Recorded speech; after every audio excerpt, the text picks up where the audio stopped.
sects are concerned, the Bhagavad Gita speaks about 3 levels of existence.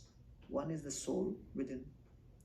Then the second is the subtle body called mind, intelligence, and ego.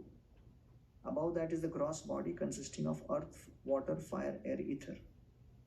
So these 8 elements, 5 gross, earth, water, fire, air, ether, gross elements, gross body, subtle body, mind, intelligence, ego, and the soul within. So the soul is trapped within this. So when the soul leaves the body, the gross body is left behind, but the subtle body carries the soul to the next body. Tatha dehantara praptir. So sometimes when someone has misused their gross body, or as per their karma, they still have some time before a gross body can be allotted. Like accidental death or... Yeah, there could be various reasons for that. You know, I can only say one thing, that if you have defaulted, you know, in a particular way in some job, and then it's a red mark, so then you spend time unemployed, because wherever you go they see that record and you don't get employment so easily. So like that, if there has been a misuse of the body in certain way, in terms of especially, you know, hurting oneself on one's own and things like that, and there are various causes are given in the Garuda Puran, especially if you want a detailed description. Especially the journey post-death is described in great detail in the Garuda Puran. So then that subtle body with that soul is traveling around and looking for a vehicle. So then they enter into these different bodies and possess them, and that's what the concept of ghost is all about. When you say subtle bodies, is it the same as saying astral bodies? So subtle body in Sanskrit is known as Sukshma Deha.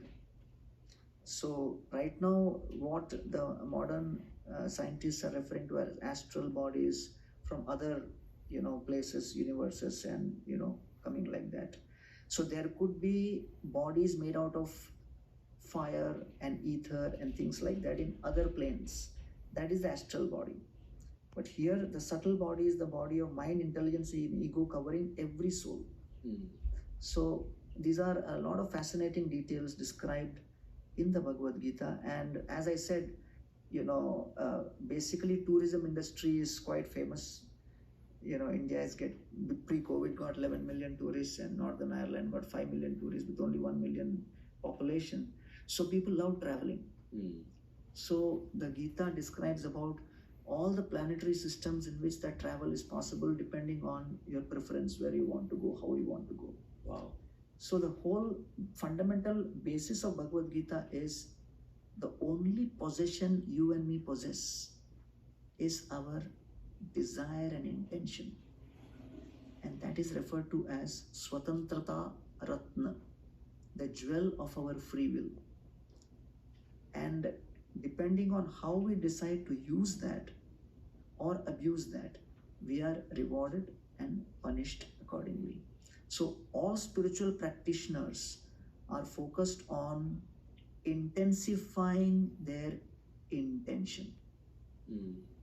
That's the bottom line of spirituality.